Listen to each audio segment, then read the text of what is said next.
Well, Great. thank you, Lori. So once again, I just want to introduce Lori Davis as our presenter tonight. And our topic is sex and intimacy after cancer. So Lori, I'm going to let you take it away. And I think I will ask everyone, please, just to decrease the background noise. If you could mute yourself right now, many of you are. And then if you want to ask a question, Oh, I'm unmute muted the or whole put thing. something in the chat, whatever you're most comfortable with. And I'll be doing my best to look at the chat. But Jennifer, if you notice something in the chat that someone has a question and it seems like just the right spot, don't hesitate to jump in there and stop me if I don't see it. Okay, you got it. Well, hi, everybody. I'm Lori. It's nice to see you guys. I really appreciate you coming out. I know there's a busy world of lots of things to do, so taking time for this is it's an honor to be able to hang out. So I am a nurse practitioner by training, and I've been in Ithaca for going on almost 20 years. I worked at the hospital for a long time, and probably 5, 6, 7 years ago, I got really interested in sexuality. I met some folks that were struggling, and specifically women who were struggling with pain with sex, and it captured my attention, and it sort of had me turn my life in a completely different direction after meeting the women who were struggling in this way. Um, I got my doctorate of nursing practice at Binghamton University, and what I studied and researched was how to do a better job of talking to people about cancer, or about sex after cancer. I'm sorry. Um, and it was very rewarding work. And what I learned in my research was that heck, people are perfectly willing to talk about sex during and after cancer, and that it's important to them, and that we as medical providers underestimate the value that patients put on that, to whatever, across the spectrum.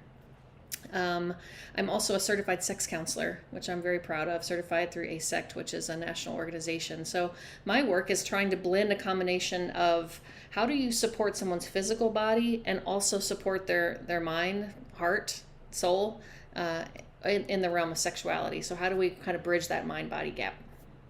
So that's my work, and I'm happy to be here today. I'm going to share my screen.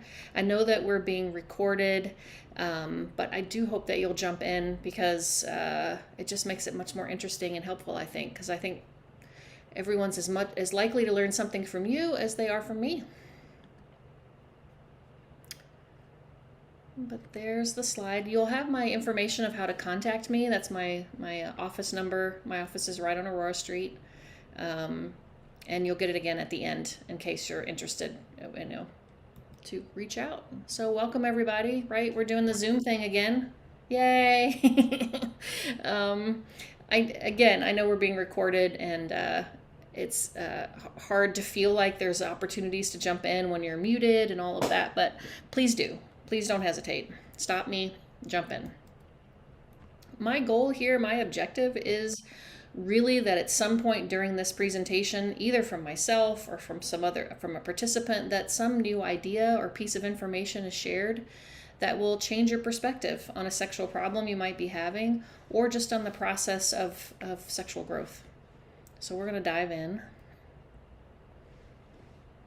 I just wanted to take a quick moment to say that whenever I'm doing talks on sexuality, which is all the time, there's always this intention on my part to really make sure that I am honoring the broad spectrum of gender identity and relationships and relationship styles. And so my talk is meant to be inclusive of all of that. And if something in the presentation doesn't hit you the right way, you have a suggestion for words or ways that I could express concepts or ideas differently to be more inclusive, I really appreciate your feedback. So you can send it to me, you can reach out to me after the talk. So the first thing people said to me, 5 or 6 years ago when I got into this was like sex and cancer question mark, like should there be an and, like an ampersand in between those two words? Like did they go together at all? And clearly you guys are here at this talk, so you know that they do, right? Sex and cancer. And this is a great thing, for a long time we didn't really talk that much about sexuality or at all about sexuality after cancer, but cancer treatments are improving, detection is improving, and there are more and more cancer survivors. So cancer isn't just about surviving, but it's about thriving, you know, all these kinds of words. And if we're thinking about quality of life, then sexuality has to come into that picture in whatever form it comes into for each individual person. You know, it's a fundamental component of what it means to be alive on this planet and to get the great privilege to do this thing called a human living. And so cancer can't really take that from us. Our experience of being a sexual person, it might shift it, but coming to in some kind of relationship with ourselves as sexual beings in whatever form that authentically takes for us is something that I think is important even after cancer. So when I sit down to do this talk, it's like, well, what in the heck am I going to talk about, right? Everyone has a different experience. Every type of cancer is going to affect the type of cancer is going to affect how it affects your sexuality, the type of treatments that you've received. What stage are you in? You know, is it, you know, we're just diagnosed versus 5 years later? This is very different questions around how sex and cancer come together. And of course, it's not, you know, you're showing up to a diagnosis of cancer with a whole life being lived in relationship to sexuality and relationships and all that kind of stuff. So the idea is that it affects everyone differently, but it will affect everyone, right? Oh, I got stuck here. So, you know, some people will return to a previous level to where their sexuality was before. Other people will make, you know, significant shifts. But everyone's going to be affected, and so are your partners. And so the good news is that that's true for all of us, right? That all of our sexualities are morphing and shifting and developing over time.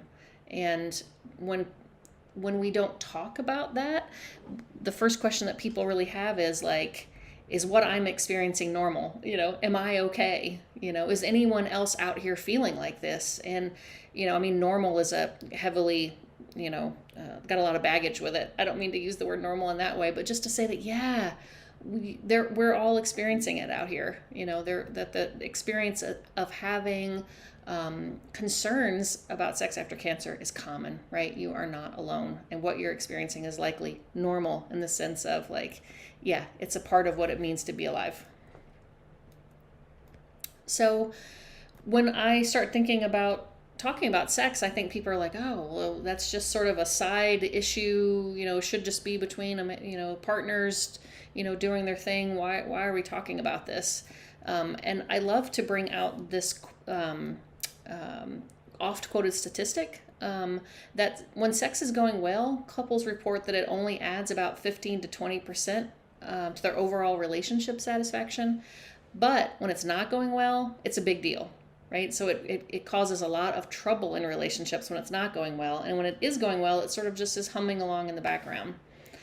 And what this speaks to is that it's not just about sexual satisfaction. Like, we're not just talking about the pleasures of the sexual acts, but the role that sex plays in our life and in the broader sphere, right? So as a tension reducer within relationships, as a space for shared pleasure, intimacy, feelings of attachment, and it's sort of the glue in part that keeps us together and keeps our relationships alive and healthy. So this is sort of like setting the stage, like, yes, sex and cancer, that's a thing that goes together. And that sex matters, basically. Sex matters, pleasure matters. And yeah, just don't know if you guys have any thoughts as we're getting started.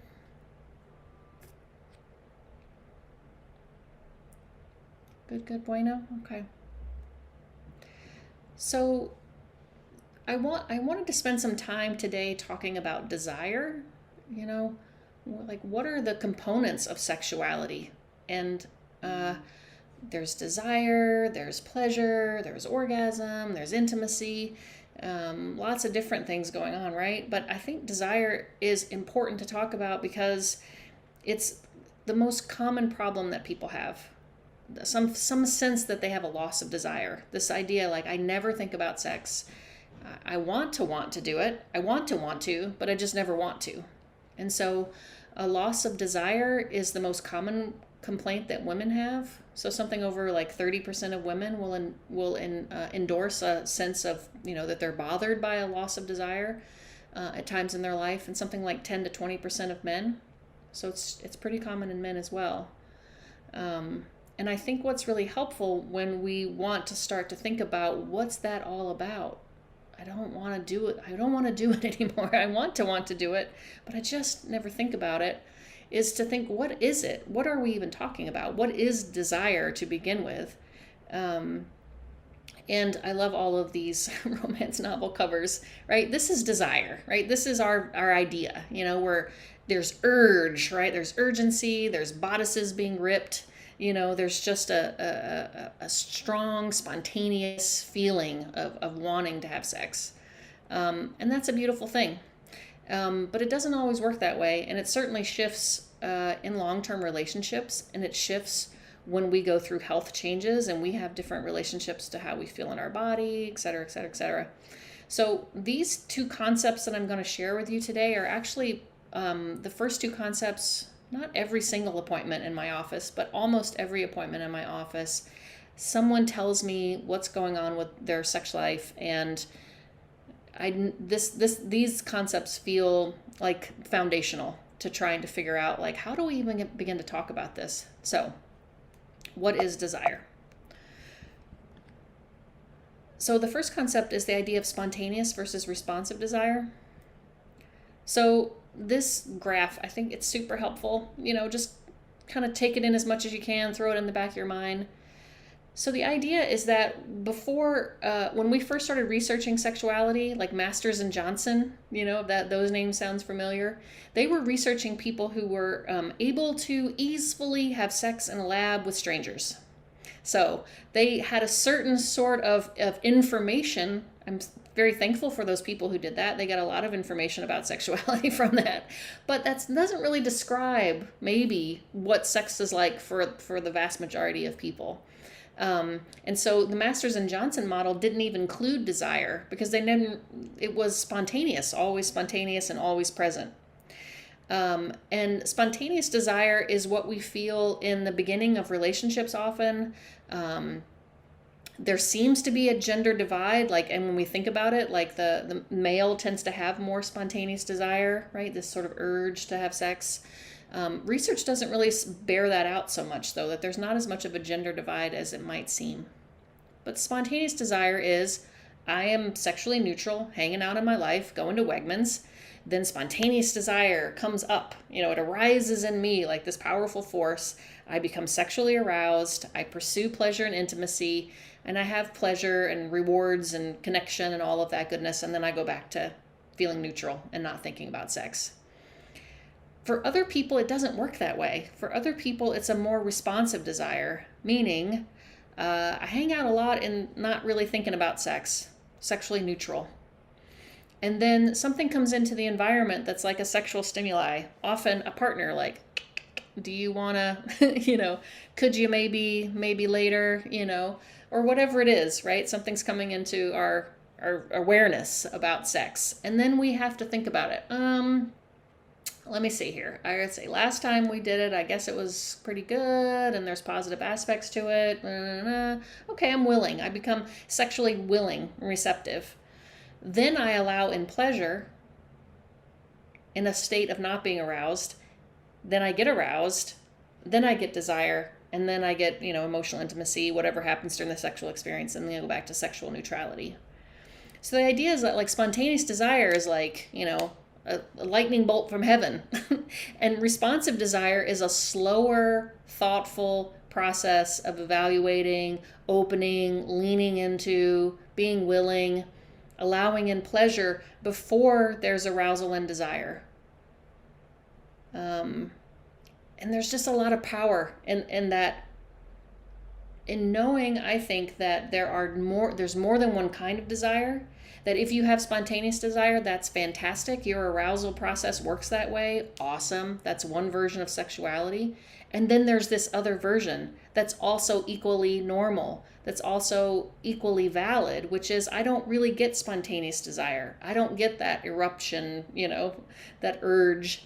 in that way, and I spend a lot of time not really thinking too much about it, but I go through this outer circle of allowing in pleasure and moving it through desire that way. Is this ringing a bell to anyone, or is this feeling like this sounds familiar? You can just like nod if that feels, yeah. The point is to say that there's no one right way, that people experience desire differently. And if you don't have spontaneous desire, it doesn't mean that you're broken. Like, it's just a different way of relating to sexuality. And it's hard because spontaneous desire is so privileged in our culture. Like, this is TV and movies and books and like, this is, beginning of relationship stuff. And we all think we're broken when we don't feel that way in relationship to sexuality. And the idea is that I and Rosemary Bassan offer up that this other way of relating is okay too. And the question becomes, how do we go through the process, right? How do we move from sexual neutrality? How many sexual cues are there in our environment? How do we negotiate willingness and let in pleasure? So what's going on there as we move from I'm my going to Wegman self through to I'm feeling aroused and desirous and interested in sex, right? It's a different kind of self, a little bit, a different perspective, or a little bit of a trancy kind of movement there. What's happening is in your brain, you have a part of the brain called the nucleus accumbens, and it is doing that thing. It's looking out in the environment for the hot term relevant sexual stimuli. So you're like a gazelle, on the plain, and you see a gazelle's little tail, a nice tail, and you're like, awesome. Brain recognizes sexual stimuli. The brain for you to become aroused, you need to turn on the ons and turn off the offs in the brain. So this is, in some way, this is neurotransmitters. You got to turn on the dopamine and you got to turn off the serotonin in order to do this thing, to flip over into that aroused state, right? Which is like a different kind of space to occupy in yourself. But if a lion comes along and, wants to chase you, you turn off the ons and you turn on the offs, right? So it looks something like this. There are inhibitory factors and excitatory factors. So in our brain, in ourself, we're kind of weighing this stuff out, right? I've got turn on signals coming in and turn off signals coming in. And what's relevant about this to me is that we used to pay so much attention to the turn on signals. So if you had a problem with sexuality, Cosmopolitan and Allure magazine, Vogue, these magazines and stuff would tell you, like, put on lingerie and, look at pornography, have more erotica. It's about like turning on the exciters. Exciters are important, right? I think there is a truth to the fact that we probably don't have enough exciters in our life. When we think kind of broadly about like what turns us on as people, not just like as sexual people, but just people more broadly, that there's a way in which our lives are like, there's a lack of erotic kind of charge and sensuousness in our lives and basic pleasure, because we're kind of more of a to-do, boom, boom, boom, boom, boom, where's the list, cross it off, living from that kind of place. So thinking about what our personal exciters are and getting really kind of nitty-gritty about that is really important. And it doesn't have to be overtly erotic to be an exciter. Feeling loved, seeing your partner be a great parent, all kinds of things are what kind of give us that little bit of spark to really connect us with ourselves and connect us with our partner. So exciters are an important thing to think about, but what I think we've found more and more is that often what the problem is inhibitors. What are the things that are getting in the way, right? As we're trying to make this internal, balance flip into this reflex of arousal, right? It's a reflex. We don't have control of it. It happens if it's going to happen. We can set up the right kind of environment for ourselves, but we don't have control over it. So we have to think like, what might be getting in the way? And that can be huge. That can be a really, really long list, right? The other idea here is that people tend to have a little bit of a set point. Some people have very touchy or very excitable. We think about it like a race car, you know. Some people, the accelerator is the exciter and the brake is the inhibitor, right? So some people are, you know, you give a little tiny bit of something, a small sexual stimuli, and it's like, boom, off we go. And there's not a very powerful brake. That's fantastic. You can imagine how that might get people into trouble a little bit. And on the other hand, you have the situation where maybe the accelerator works okay, but the brake is on, and the parking brake is on, and there's like a brick under the tire, and like there's just like layer after layer after layer of no, stop, you know. And so think about what the inhibitors might be for you as part of the work of thinking about working with desire. And you can see here that the list gets really long. When I talk to people about this, they'll say things like, yeah, my feet get cold. You know, the dog's staring at me at the end of the bed. You know, there's like these, my partner always leaves his, socks on the floor. And that means, da, da, da, da, da, da. You know, there's all of these ways, all this meaning we put around what inhibitors are. And also sort of bringing a little bit of a lightness to inhibitors. I think we think everything has to be just right before we can let ourselves engage in pleasure. And so just kind of being a little suspicious of some of these inhibitors too. So those are like these two really cool big concepts around desire that like there's more than one way that it shows up. And if it's not a bodice ripper, it's okay, you know? And then the other thing is like we're doing this kind of this balance of an excitation and inhibition, turn ons, turn offs. And that each person has a little bit of a set point with that, and that's okay too. You know, if you're the kind of person who has lots of inhibitors, okay, that's just a version of a human. It's not necessarily like something that's broken, and that it's just a matter of sort of learning yourself and learning how to work with what is in a way that's really accepting. Have you guys heard these concepts before? Does this sound interesting at all? Yes. Yeah. Yeah. To me, it's hard when it's like part of the underlying thing that I'm saying is that like some kinds of sexuality are privileged over other kinds of sexuality. This people who are easily excitable and spontaneous desire, lots of spontaneous desire sort of gets set down as the norm.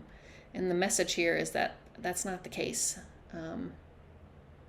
And that might shift how you see your partner, how you see yourself, what's okay, what's not okay, and how we come together to kind of merge. Often what happens in relationships is we have one person that has one style and another person that has the other style. How do we merge those two things together? It's not one person's the problem and the other person's okay. It's just about merging different types of sexuality. I wanted to talk about sexual scripts. Now I just have, after talking about those two concepts of desire, I just have a variety of other things to just kind of toss out a little bit, and just for you guys to pick up whatever feels relevant for you and your own personal sex lives. I talk a lot to people about sexual scripts. So the idea is that we have like a sexual routine, right?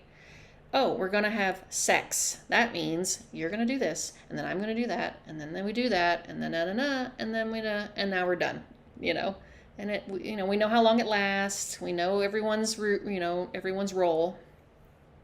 And that often there are very gendered expectations around what's going on there, which can cause problems for people. Their sexual routines aren't necessarily a problem, right? As long as everyone's like happy and satisfied, like they're kind of like, yeah, I know you, you know me, we know what we like. That all sounds great.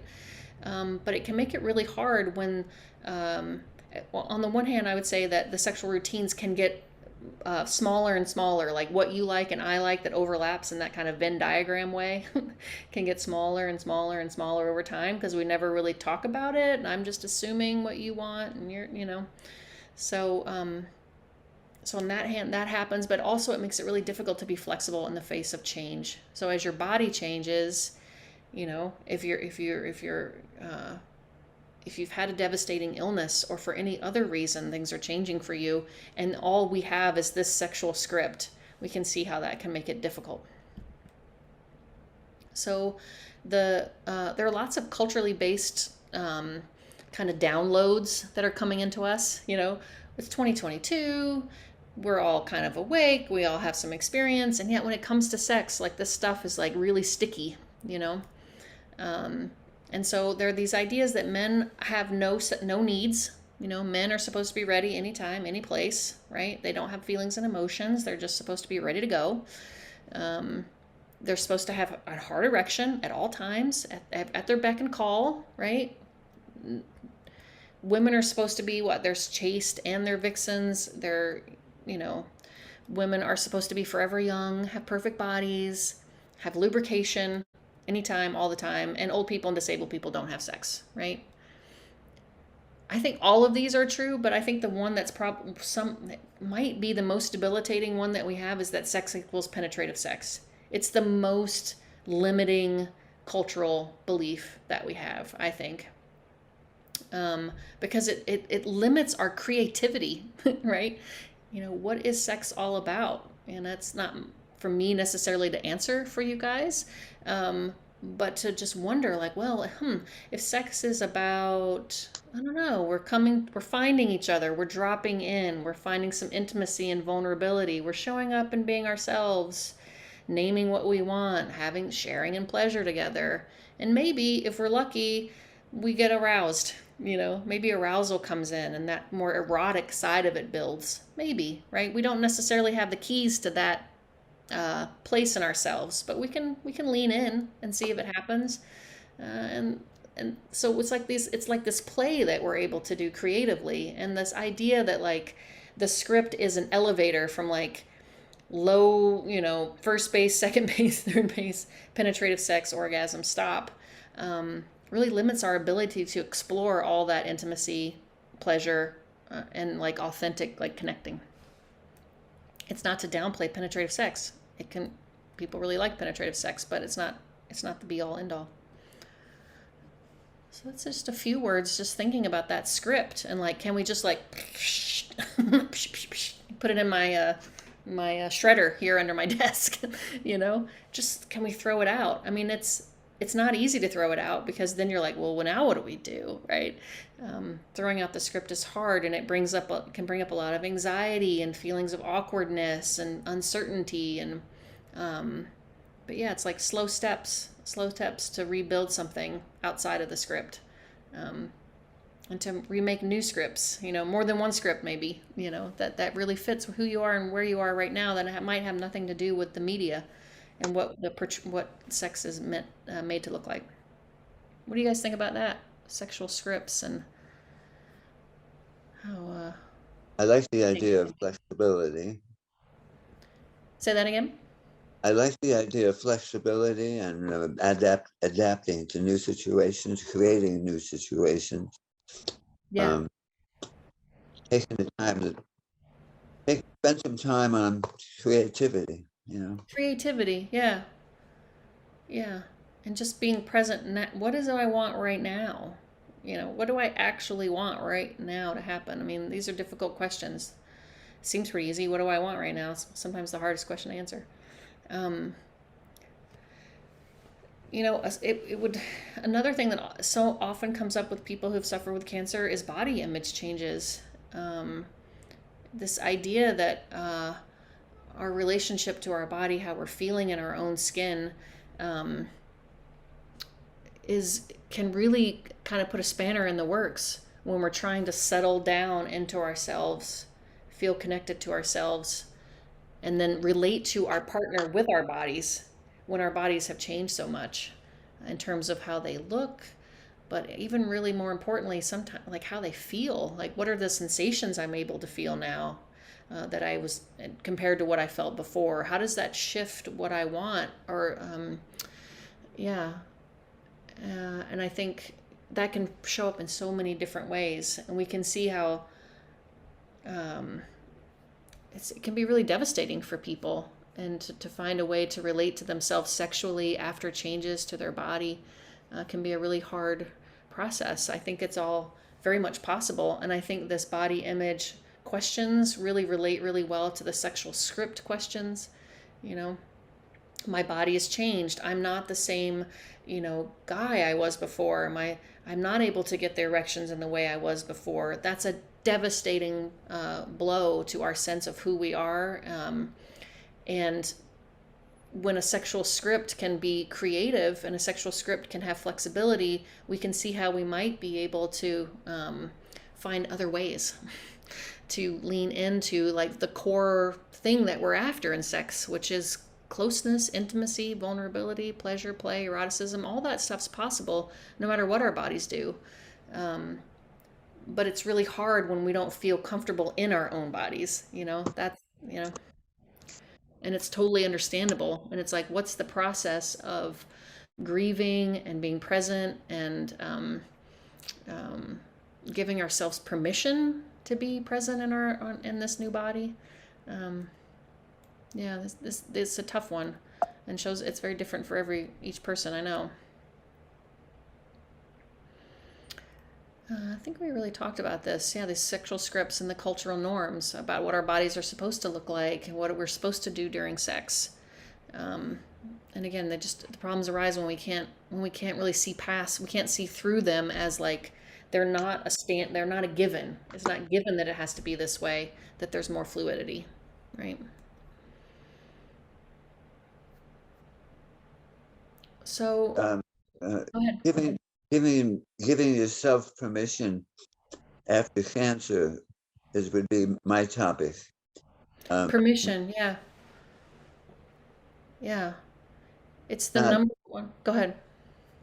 Not necessarily having the energy that you had prior, but it takes the effect of perhaps not being so attentive to the people you meet that are possible sexual partners. Yeah. I have more hesitancy to look for a relationship now. Yeah, I think it's a huge issue. I think that people who aren't in relationships during and after cancer, that they're sort of an unseen population a little bit. Research is all about, people in partnerships, and most of the research is in heterosexual white couples, honestly, and so finding a way for the single experience of sex and cancer to be heard, because there's so much there about vulnerability and opening up, and it's just a very different process than it is when you're with your long-term partner. It's not that one's necessarily harder than the other. It's just very different, Yeah. Permission is huge. It's like the number one intervention in sex therapy or sex counseling, right? It's the first thing we're trained to do.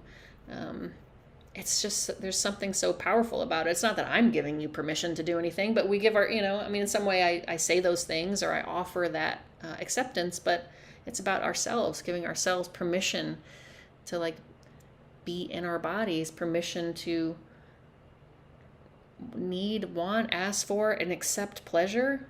Just pleasure. Doesn't have to be sexual, but just pleasure. That sort of permission to let that in it can be really hard, especially when we've sort of like contracted ourselves and girded ourselves for the battle, which is kind of facing cancer and treatment and holding tight. Kind of that openness for pleasure can be hard to shift into, and to give ourselves permission for that is a big part of the thing, right? Permission, acceptance. I don't know what word sort of lands with you guys, but yeah, big deal.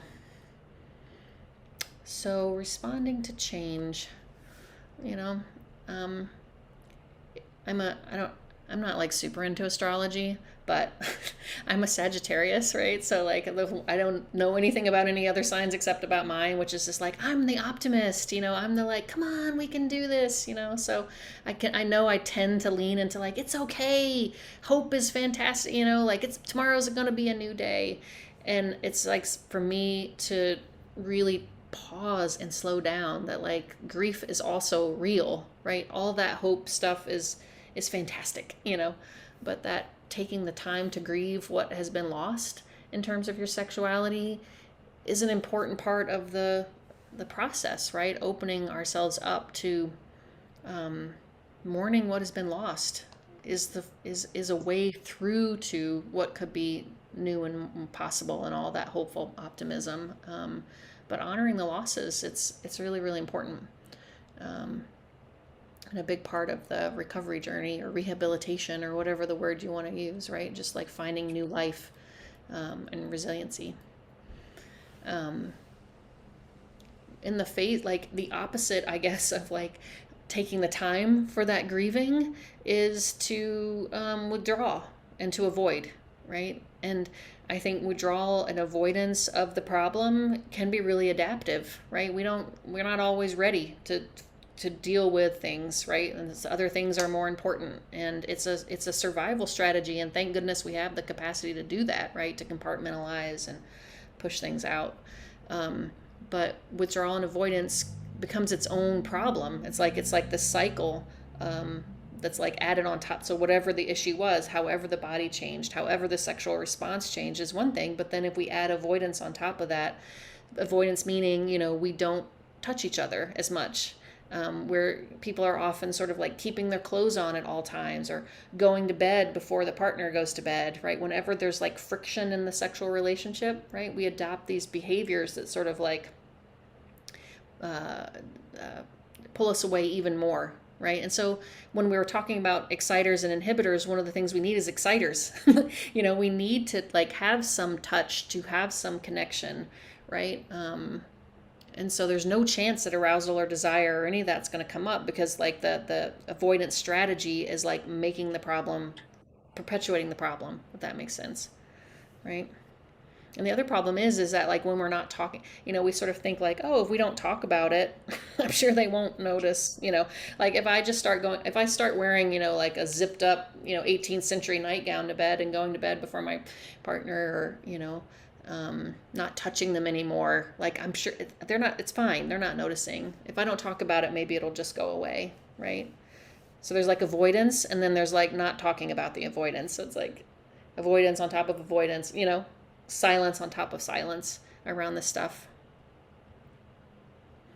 And there's this way in which, we're building this armor to not let our partner in, to let our partner know, like, I'm having an issue here, I don't know how to talk about it. Finding a way to allow for some of that vulnerability is like actually like the perfect space for sexuality to emerge. These moments when our hearts sort of like open, right? The doors of our hearts fly open. I don't know if you guys have that experience. I didn't even really know my doors were closed, but then the doors of my heart flew open, and this vulnerable feeling, these tears are flowing, and all of a sudden, like I start to feel more connected and close, and then maybe something's split. This is an edge for sexuality to be present. It's not to force that, but it's just to say that like the avoidance strategy keeps us from the possibility of that pathway into our more sensual, present sexual side. So we talked about scripts and body image changes. I mean, I don't go a lot into that here. It's just so unique for each individual, but just like noting what a big, like huge space that holds for people as they're trying to renegotiate sexuality with themselves and their partners. And what else did we talk about? We talked about the of all the ways that what do we do instead of leaning in is all the avoidance, and how that is totally understandable. But like, when is it possible to lean in and to open that, to do that opening a little bit, like a little peek, and it's What do you guys think? Does this all sound? I'm seeing some head nods a little bit. Something resonating a little bit out there. Yeah. So the opposite of avoiding is communication. Ooh, yuck. Like, do we have to? Do we have to talk about sex? This is what I do. This is the work that I do. And I'm not saying it's any easier in my own sex life. There's this idea that like sex therapists must have it all figured out. Like, it's hard to talk about sex for everybody, right? When it's their own situation. And it never ceases to amaze me. We live our lives together. We share every single aspect of everything. But this one thing, it just holds such a special place, and is such a place of vulnerability that I haven't really found anyone who has found this easy from the get-go. And why is that? Part of the idea is like, where do we learn about sex? Like, who taught us how to have conversations about sex? Answer, probably no one. People say the best I get from people is usually like, my mom left a book on the table, like, and just walked away. And even if we're talking about sex, maybe it's like the mechanics of it, but it's not the real lived experience of being an adult human with a complicated life, trying to relate long term with a partner. I mean, no one's talking about what that experience is. So we don't really have models, right? We don't really know what's going on behind closed doors. And so the only models that we have for how to make this thing called sex work in our life is, the media, right? And that's just one type of sexuality, which favors a very specific kind of sexuality usually. And so into that vacuum, we're all thinking that there's something wrong with us, and that, there's just this unease because it's like a vacuum. So we have this sense of inadequacy or embarrassment or shame or fear, or there's just a tightness. You go to talk and it's like, whoop, you might not know exactly what that tightness is, but there it is. So I just really want to say, I know it is hard. I know it is hard. And any tips I would have would be something like, plan some time to talk. It's better to talk outside the bedroom, I think, especially as we're getting started. I mean, you might find that as you're finding more and more ease that this can come into the bedroom, but when people are aroused, it's harder for them to hear. Their prefrontal cortex kind of goes offline a little bit, and that we're all very vulnerable to being triggered and have old patterns and internal protocols kind of show up. So of course, making your needs known in the bedroom, but if there's bigger conversations you want to have, just make time to talk outside the bedroom. You can set a time limit. That's really helpful, right? We're not going to talk about this for the next 6 hours. We're going to talk about this for the next 30 minutes or 20 minutes, or while we do this walk, so that people have time to have an interaction and have information shared, and then they can to let that metabolize and digest, right? Whatever kind of stuff is coming up around it. I like humor. I don't know if that works for everybody, but geez Louise, it does seem to, let a little levity around all this stuff, because it can get really heavy, right? Shame, fear, inadequate, all these really big feelings are present there. So some kind of playful curiosity is what I would non-judgmental curiosity kind of stance. Is a hope, is the way we want to lean, I think. This will get easier, and it just takes practice, right? We don't have any neural networks laid down for this kind of stuff, right? We just have to create the pathways, and then it's a habit, right? And then we are the kind of person, all of a sudden, the next thing you know, we're the kind of people who talk about sex. Who knew? Who knew that could happen?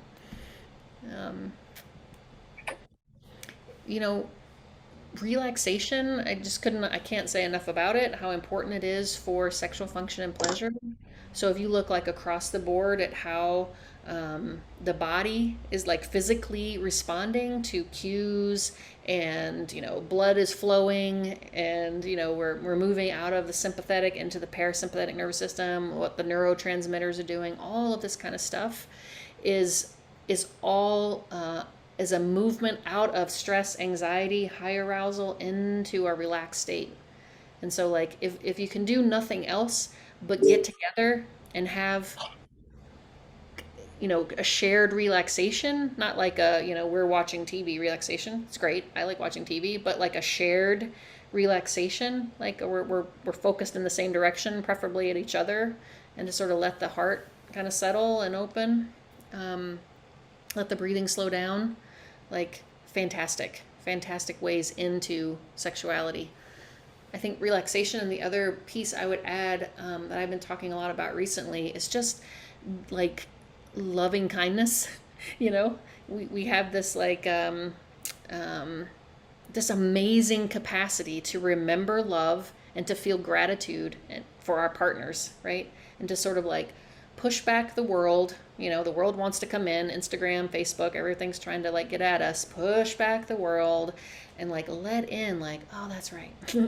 You know, I remember you. I remember that time. You know, you just sort of like filling your heart up with like love, you know? And there's all this really cool research to show how like these memories of love actually change our heart rhythm, our heart rate variability, right? They're changing the how our brains are working. So like tuning into love, tuning into gratitude. You'll have time to be mad at your partner later.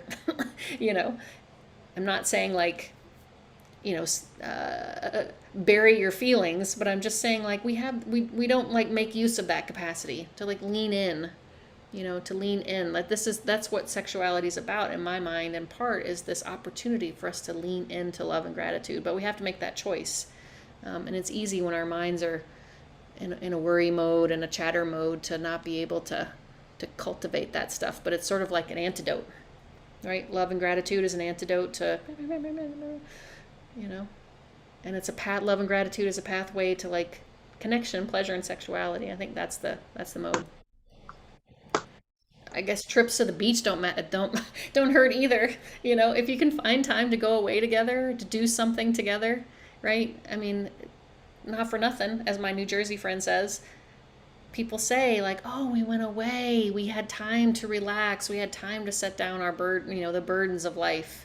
And if you can't make it away, like, can you make a home time away? But like finding that time where you create that like couple bubble. Um, And that's what vacations and things do. They allow that in. So the beach doesn't hurt, or whatever your version of vacation is. Um, I'm getting close to the end here. This idea is from Barry McCarthy. He's a really cool sex therapist, and he has this whole idea of good enough sex. I don't know if you've ever heard the concept of like good enough parenting. You know, like you don't have to be the perfect mom or dad. It just has to be good enough. And he's sort of applying that to the world of sex.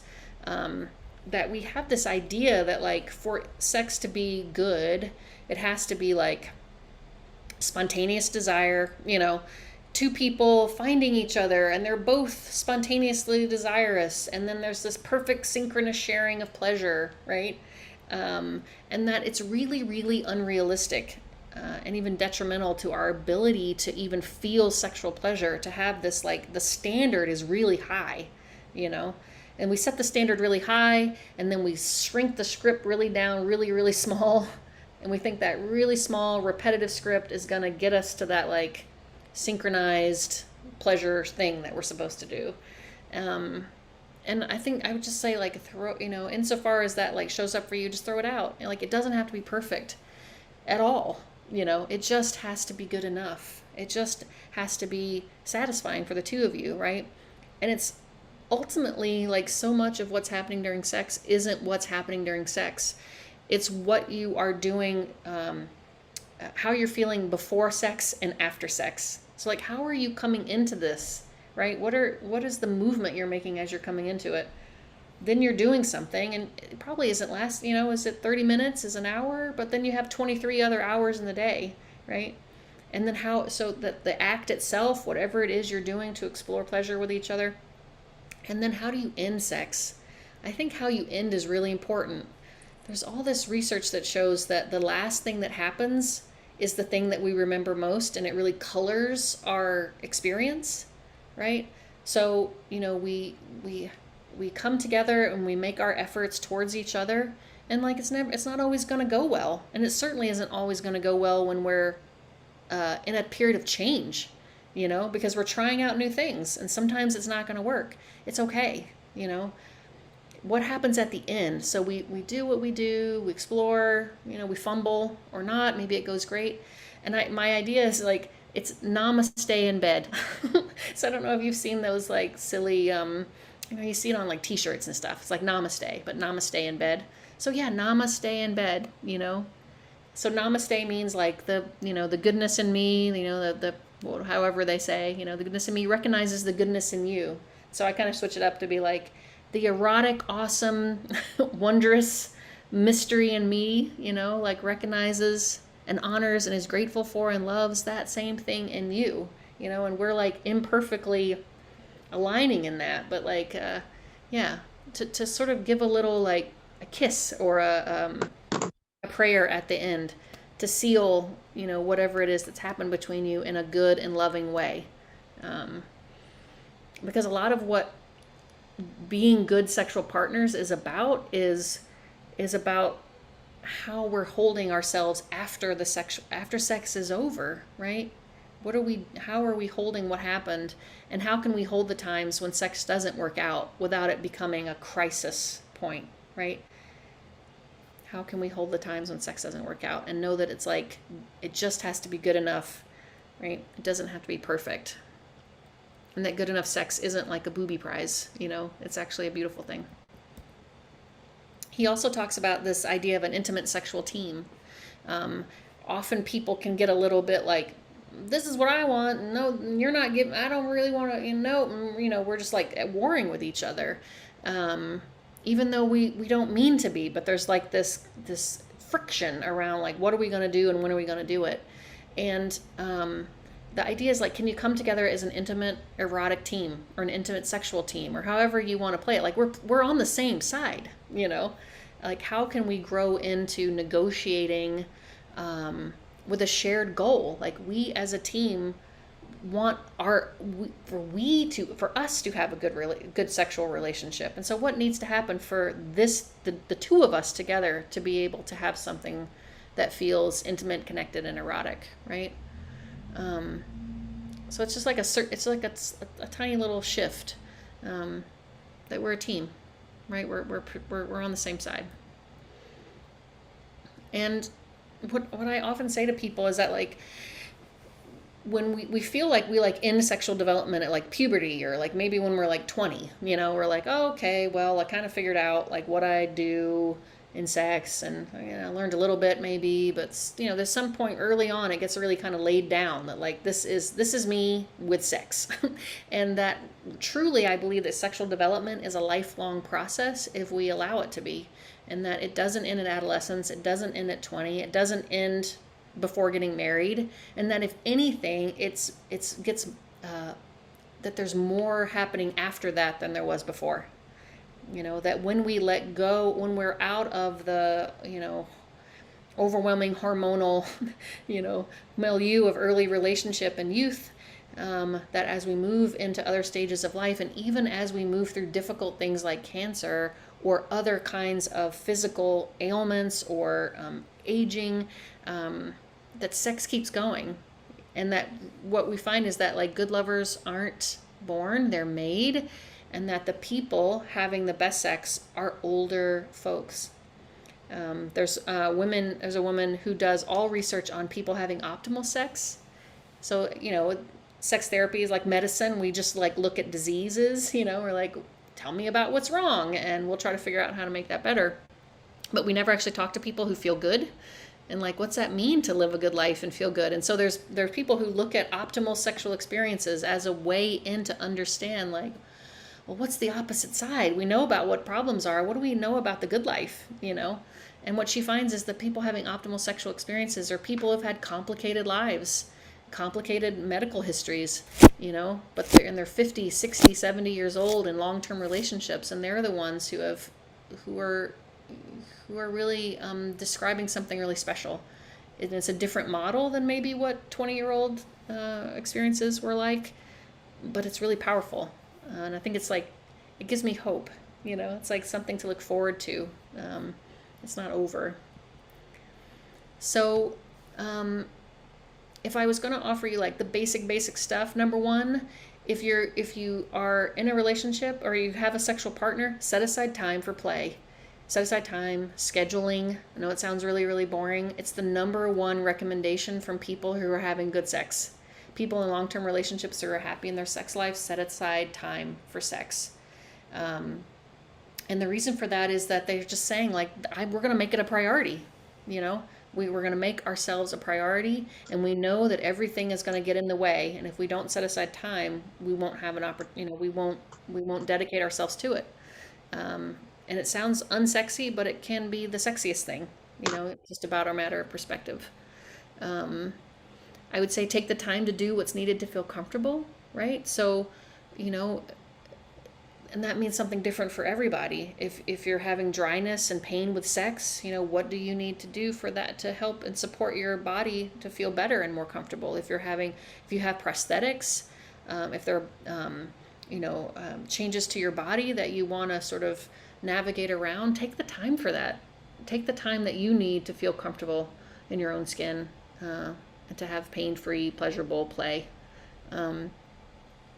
And I always say that the idea is that, like, the goal isn't to turn your partner on. That's what we know. Oh, if I touch here and touch here, I'll turn my partner on like it's a machine. And it's like, no. We're not trying to turn anyone on. We're just trying to, like, be together in a non-pressured way, because getting turned on isn't within our control. So we got to, like, take the pressure off of that and just focus on being present, focus on experiencing and accepting and allowing ourselves to have pleasure. Don't be afraid to introduce sexual aids. Some people feel really uncomfortable. Even something like a lubricant is uncomfortable. And it's just to take some time to think, like, what are my beliefs around the use of sexual aids? And how might those be more harmful than helpful to me? I mean, it's not to pressure anyone to use sexual aids in any way that don't feel right to them, but that sexual aids can be really, really helpful, especially as our bodies change. So that's it, you guys. We went like a whole exact hour. It is exactly 1 hour. This is my version of a sex and cancer talk. We could talk lubricants and, hormones and what to do about your colostomy bag and, bodily changes and how to navigate those. And I'd be happy to do another presentation like that. And maybe that's something that's helpful for, individual groups. But this, to me, is like more universal, kind of thinking about what sex is all about to begin with. We can figure out what goes where and how to put the body in a position and, how to make it more comfortable. But something about this stuff feels like really, really important too. These are resources. There's me. You can always come see me. Stephanie Zuber is a sex and relationship therapist. She's fantastic. She works right next door to me here in this office. Trumbull PT, if you've never heard of pelvic floor physical therapy and you're having any kind of pain or any kind of pelvic area type symptoms, they're a huge, important resource, and I'd be happy to talk to you about that. I just encourage people, if they're having problems, to consider medical evaluation in addition to counseling, because there's lots of good information out there about how to offer support medically with any of these different kind of problems. So you have my permission. We talked about permission. I love it. You got my permission, right? Use anything you found here today, or take it on. Talk to, if it's not you that's having the concern, just even offering the fact that you went to a talk like this sometimes is enough for people to think, oh, my sex life, I have one, and I have a permission to embrace that side of myself, however it is for you, even if it's not boldly sexual right now. Maybe that you don't want anything to do with it right now. It's okay. It's just to be who you are in your own sexual self. That's me. It's me hanging out in my office. Well, thanks, you guys. I really appreciate you taking time to hang out with me tonight. I am going. Thank you so much, Lori. I'm going to stop the recording. So if anybody wants to add anything or ask anything.